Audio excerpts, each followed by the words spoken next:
Welcome to Re Godisa Botswana, the podcast that takes a deep dive into the Botswana investment and trade landscape through the BITC lens. Today, we're going to take a deep dive into what BITC does in terms of export promotion and development. If you recall, a few episodes ago, we had the BITC CEO who explained that as part of BITC's mandate, export promotion and development is one of the key areas that BITC is tasked with driving. So today I've brought the man who's knee deep, shoulders deep, head deep into export promotion and development, the executive director for export development export development and promotion itself, Mr. Temo Ntapu. Hi, Temo. Hi, Ms. P. Can I tease you and call you Donnie? Any name is fine. No, I'll behave for today. All right. I'll behave. Please I do. just mentioned that export promotion and development are key areas that BITC drives as part of its mandate. Now, from where you sit, what is BITC's role in terms of driving export? What does it do when you talk about export promotion, when you talk about export development? I'm fully aware that there are two things, so maybe feel free to separate them when you unpack them. Okay. Thank you. Just to start off, is maybe to outline why we do what we do within the export Yes. and promotion space. Yeah. You will recall that exports are very important to the growth of any economy. Yes. If you look at countries that have succeeded, you talk about the Americas, European countries, they have grown mostly because of exports. Yeah. Because what you get to realize is that for companies to scale up, they need a bigger markets. They need the global markets in order to be able to scale up. Yeah. If you look at the history of Botswana itself as a country, you will get to realize that the reason why we are where we are in terms of economic success is because of exports, specifically diamond exports. So, recognizing this, the role that exports play in the growth of an economy, we were set up as BITC to promote mostly the non-diamond export, in recognition that mineral exports have carried us this far, but they will not carry us into the future. So we are basically in a space where we are trying to increase the country's exports by developing more non-diamond exports. So this is why we identify companies with export potential. We develop them to become export ready, and we later on introduce them to international markets in order for those companies to grow their revenues outside the country. So we do that through, of course, various programs that we will get into as the interview goes. Yes. Okay. I'm actually glad you mentioned the moving away from minerals, because I was actually going to ask to say, how do our the BITC export strategies align with the national plan of economic diversification, or how does it help? Yes, we are a critical contributor to the export development ecosystem within Botswana. We align our strategies to the national priority sectors or national priority areas that has been identified as drivers of overall growth for the country. Yeah. So what we do is that when we do our strategies, we try as much as possible to ensure that we work with government in terms of the issues of employment creation, export diversification, and anything that is trade related. Yeah. We also work with government in terms of identifying key markets that we can focus on as a country. Yeah. So we inform policy in terms of advising also to say, in terms of what we have, in terms of local products, where exactly can we place those products in international market. Yeah. So that alignment is key, because it is what informs the government in terms of trade negotiations, to say if government goes out to negotiate various trade agreements, Yes. which countries are strategic for the sectors that we promote, or for the companies that exist, or even for unlocking future potential growth for our country. So this would have impacted even Botswana's participation in the AFCFTA and those type of agreements. Exactly, because from the export side, the consideration is how easy is it for our local commodities to access international markets. Yes. So basically, those agreements become only useful if we are able to utilize them, or our local companies are able to utilize them, and get their products competitively to compete in those markets. But out of curiosity, I think, can you just explain what a trade agreement is? We hear a lot about trade agreements, and I think the market right now is buzzing between trade agreements, tariffs, and so forth, and trade deficits. But let's just unpack, what are trade agreements exactly, and why are they so important? Maybe the best way to explain it is to delve a little bit into international relations. As you might be aware, countries relate to each other in terms of both economic and political ideologies. So as Botswana, we have identified certain countries that we want to do business with, mostly informed by the opportunities that we see. So for us to effectively enhance our relations with those countries, we want to have a predictable framework through which we operate. So a trade agreement is basically a legal framework that we negotiate with other countries to ensure that we get preferential market access into those countries. There's an institution called the World Trade Organization, which is the one that oversees various trade agreements across the globe. So basically, within that, if you are signatory to WTO, you have certain obligations that defines how you relate to other countries. Yes, how you do trade. So within WTO, countries sign various agreements according to the guidelines that have been provided. So that today, if you want to export something to South Africa or to Europe, it has to be well defined in terms of how the relations are defined. Because if you export something, let's say today, and you don't get charged any tariff, that's what you expect to happen into the future. Not where today you get charged a certain tariff, tomorrow no tariff, things have changed. Or even in terms of non-tariff barriers, countries come up with all sorts of measures that can actually disturb the flow of trade. So trade agreements are basically that predictable legal framework that so they manage all of that. Yes, to manage trade. I'm going to have to throw you into another one. Tariff, you mentioned it. We are sitting in a world where every day when you switch on, the word tariff crosses the screen somewhere.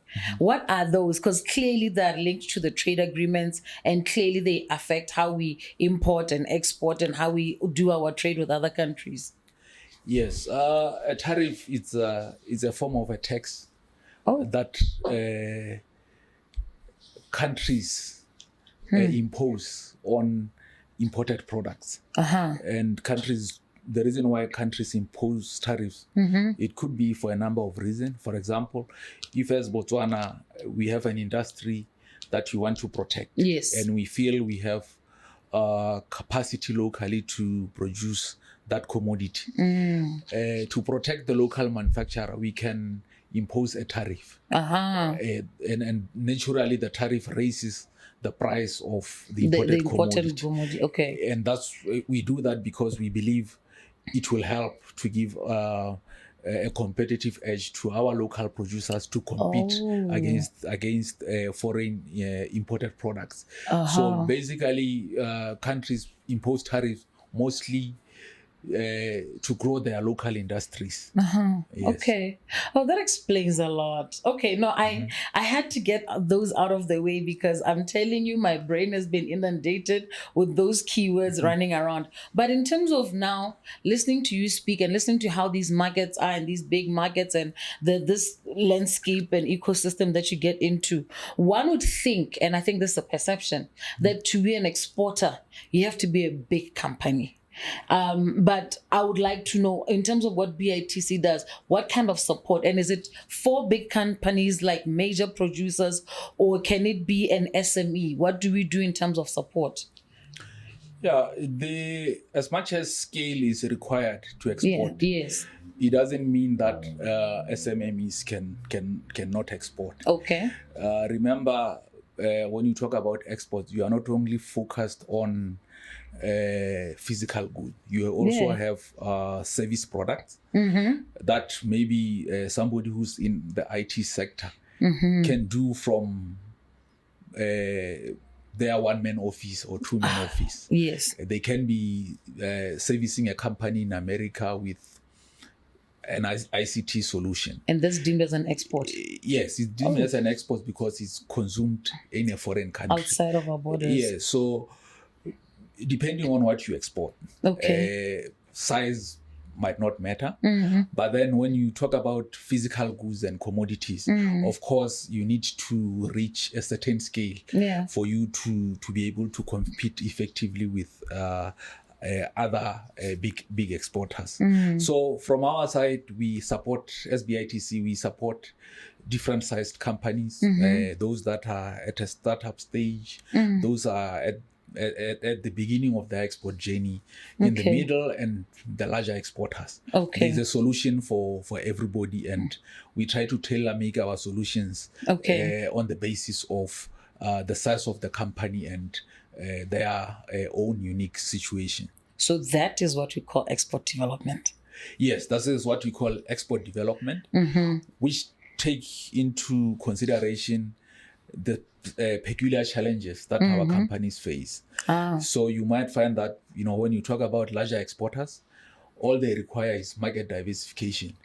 But then if you look at those that are starting up, they require support in terms of market research. They require guidance in terms of formulating cross-border contracts. And you might find that they also need support in terms of product development. And these are solutions that our exporter development program will naturally offer on the basis of what we would have assessed in terms of export readiness for a particular company. So outside of diamonds, which are our shining light in terms of exporting, what other export success stories come to mind? Yes, of course, if you look at our export structure, you will agree with me that we haven't entirely succeeded so much in terms of export diversification, because our diamonds still account for over 80% of our export earnings. But that does not mean that we have not realized successes in terms of non-diamond exports.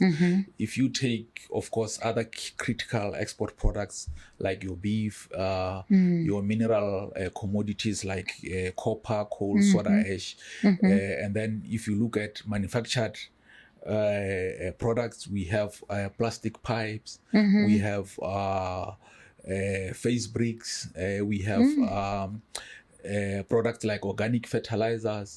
We have a few companies that are exporting gourmet gems. You have companies that are exporting a bit of textiles, cosmetics. Are in the mix. So there's quite a number of products that we are seeing emerging, and mostly that destined for the South African markets, which takes about 70% of our non-diamond export. But there still remains a lot. There still remains a lot that needs to be done. Really? So we export a lot to South Africa? In terms I of, thought we imported a lot from South Africa, actually. we import a lot from South Africa, but in terms of non-diamond exports, Yeah. South Africa is also a critical market for us. It's a big buyer. Yes, we talk about vinyl floor tiles. We talk about our soda ash, which supports glass manufacturing in South Africa. All those products or And there's commodities something new every day. go into South Africa, of course. Oh, yeah. okay. All right. And now that actually takes me to the point of, like, how do we then get our products in, like, market access? What do we do for market access? Yes, we have trade promotion programs. Like, we mostly promote through attending trade fairs. Yeah. We also organize what we call buyer-seller meetings, where we specifically target buyers in a foreign market, Yeah. and then we put them in touch with our local producers. So those missions assist our companies to access those international buyers. Yeah. We also sometimes organize what we call inward buyer missions, where we will invite international buyers to come and view the products that we have and get into deals with our local suppliers. And just recently we were attending the Zimbabwe International Trade Fair, Yes. where a number of companies managed to make some good leads. That's good. Because Zimbabwe is one of our critical markets. So there are a number of countries that will target in a year, budget permitting. We promote in Europe, we promote in Africa to benefit from the AFCFT market, SACU region, SADC, and other regions. Okay. Yeah. This is a very technical interview. SACU region? Yes, Southern African Customs Union. Okay. Which comprises of Botswana, Lesotho, Namibia, South Africa, and Eswatini. Oh, okay. Yeah. Mozambique is not a part of it. No. Mozambique is not a part of it. But then, actually, now that you've mentioned SACU, I've always, when you travel and you're at OR Tambo, you are told, no, you can't buy in this particular store because you're from Botswana and it's a SACU country. How does that affect me? Yeah.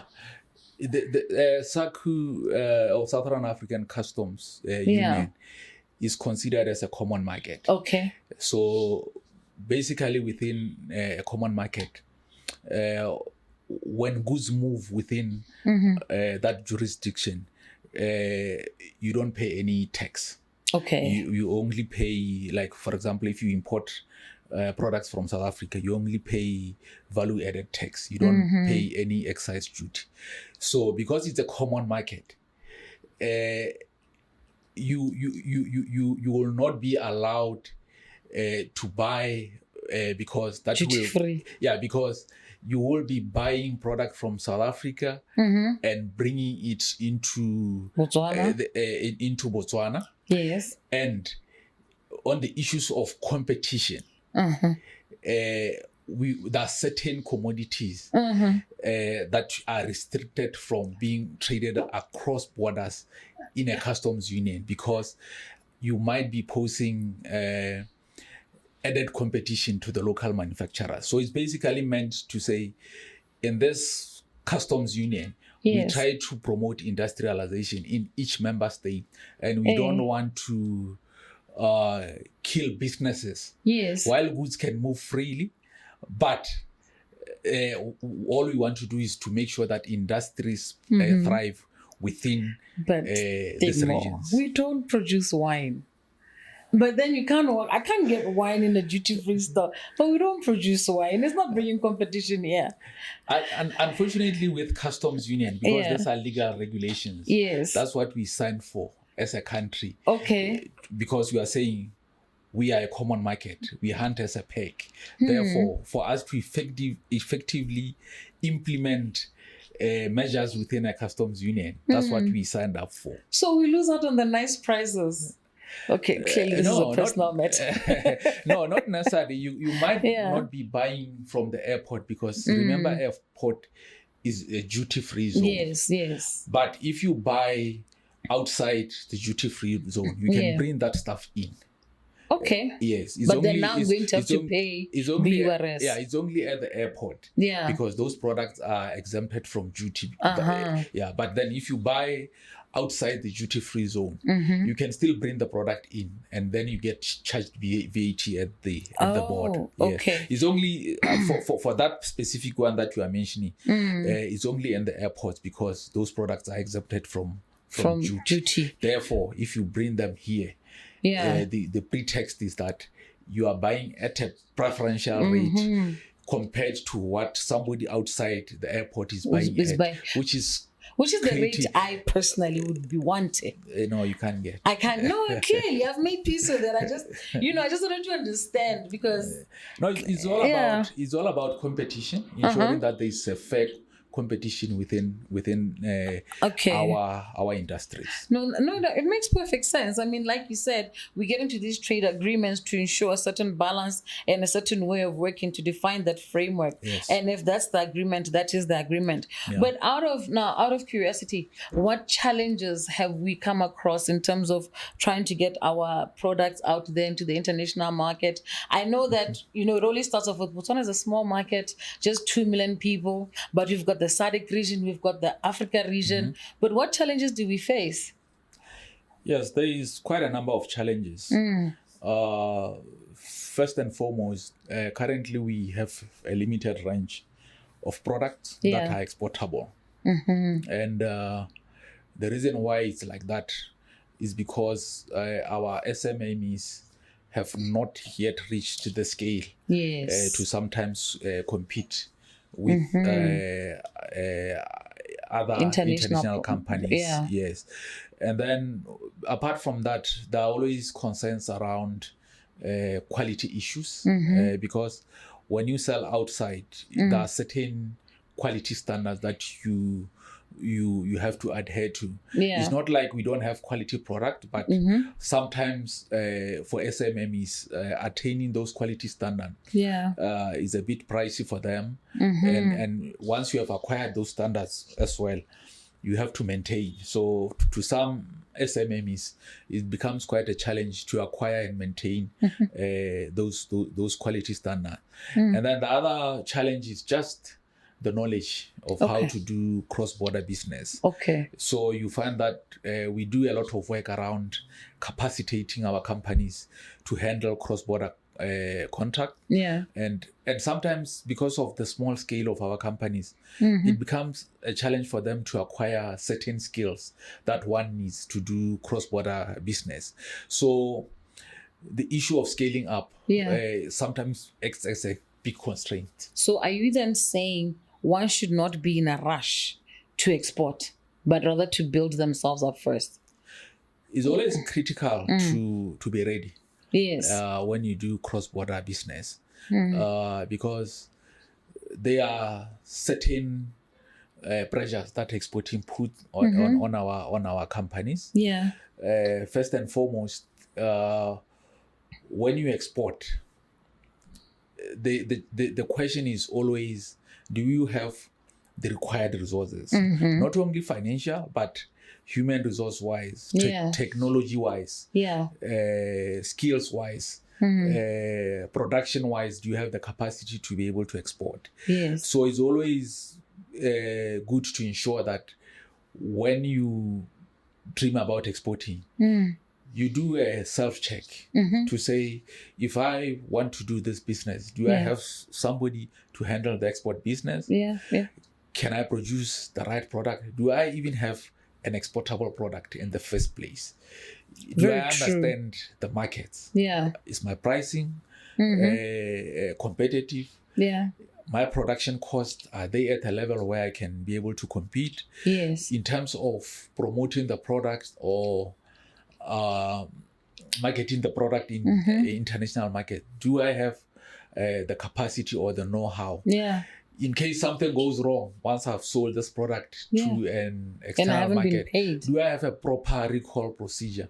Do I have risk mitigation strategies to ensure that I get paid? Or if I don't get paid, do I have insurance to be able to mitigate against this risk?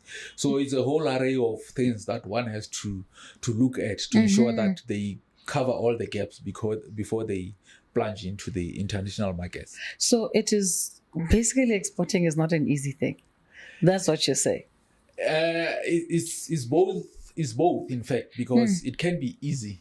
Yeah. You make it easy by preparing. Yeah. Okay. True. Yes. True. So if you know, or you know the right steps to take, Mm-hmm. it's now for you to prepare. And we work this journey with you as BITC Yeah. through the Exporter Development Program and other assistance schemes. Because if you delve into what we offer under the Botswana Exporter Development Program, we offer this tailor-made solutions where once we have established how ready you are, Yeah. we can work with you to close the gaps. Okay. We have international partners that we work with, even local partners that we work with, whether it's an issue to do with, let's say, attaining quality standards. We can bring in people to work with you to help you to achieve the standards. Okay. We have helped companies to attain quality management systems, fair trade certifications, organic certifications, and this government works with companies on a subsidized basis for them to acquire some of the standards. We can also bring in experts to come and work with you in your production space, to look at your finishing of the products, your factory floors. They can help you to re-engineer your factories to be more efficient. Okay. So the offering under the BEDP is meant to exactly address the needs. And if in case of product development support, we can guide you in terms of what products are selling where and what you should be diversifying into. Who should you be selling to? So we help with identifying markets for you. Yes, we do. We help because within BITC we have the research function or business intelligence function. We have also acquired some market analysis tools that we subscribe to that help us to identify the best markets for products. And some of this we capacitate our companies to do this research on their own. And this is the capacitation that we also provide. We have also partnered with International Trade Center, where we provide online training programs. And this you can do from the comfort of your home. And from time to time, we advertise these programs for companies to express interest to participate. And they cover wide topics, including financing for exports. They cover market analysis research, how to go about it.